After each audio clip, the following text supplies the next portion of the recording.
The state of Kentucky has several natural landmarks that draw crowds in from around the country. The Cumberland Falls in particular is visited by many. The falls have an especially significant role in my life. My family goes every few years, and my grandparents even honeymooned here 50 years ago. The state park is indisputably beautiful, however, there is a problem that detracts from this park. Pollution can be seen throughout the waterways of the Cumberland Falls. This sight is very disturbing. Hundreds of plastic bags, bottles, and various items can be seen trapped in the brush or floating around the falls. The pollution in this area is credited to the Cumberland River. The river funnels all the garbage into this state park, creating a huge issue. The type of pollution that occurs is known as non-point source, meaning that there are multiple inputs of pollution over a large area. Those living beside the river have been known to throw an array of garbage like raw sewage, tires, and old cars. The river funnels all the garbage into the state park, posing a huge issue to the environment. Mark R. Shelgren from the Associated Press says, "The Cumberland Falls is a natural catch basin for the watershed of the upper Cumberland River, and even if the debris is nothing more than piles of driftwood, it's a constant battle to keep it clean." Most of the trash that can be seen in the falls are plastic bottles and bags. Plastic pollution creates a unique problem to the creatures living in this ecosystem. Many animals mistake plastic pollution for food. The plastic cannot be digested and stays in the animal's gut, causing a slow and painful death. Plastic is not biodegradable and can only break down into smaller pieces.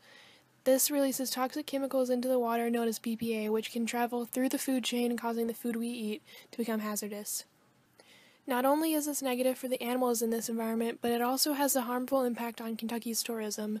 For many people, the amount of pollution is so disturbing that many people don't return.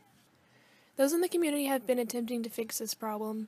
In an article called "Community Rids River of Rubbish," the author writes about the National Environmental Policy Act that was created to make the U.S. Army Corps of Engineering create a way to control the litter. A massive trash gate was installed to trap debris that is both organic and non-organic. The material is sorted and the trash is ground up into mulch. In order to shed more attention on the pollution problem in the Cumberland River, riverboat pilot and Navy veteran Vic Scoggin decided to swim the entire Cumberland River in 1996. His goal was to swim 10 miles a day for 6 days a week and film the river and surrounding areas and its pollution. His swim gained national attention and showed how much of an issue the garbage that lines the river is. Captain Vic says, "Going through parts of the river is like going through a big sewer tunnel. It's totally unreal, and to think we're drinking this water.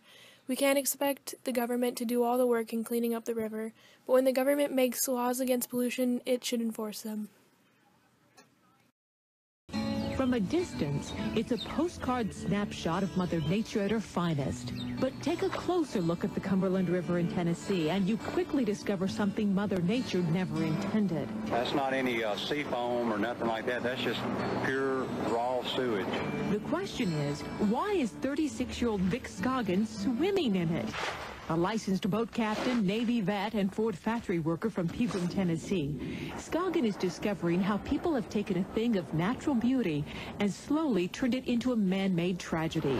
Through 696 miles of sewage-filled, waste-infested waters, Scoggin is swimming the entire Cumberland through Kentucky and Tennessee, 6 days a week, 10 miles or more each day. I wanted to do it because I love the river, and I wanted to see it from first to end. There are many small things that we can all do to cut down on the amount of pollution that enters our waterways. Recycling plastic bottles, glass bottles, aluminum, and other materials is a great way to get to the root of the issue and reduce the amount of garbage that can harm the environment.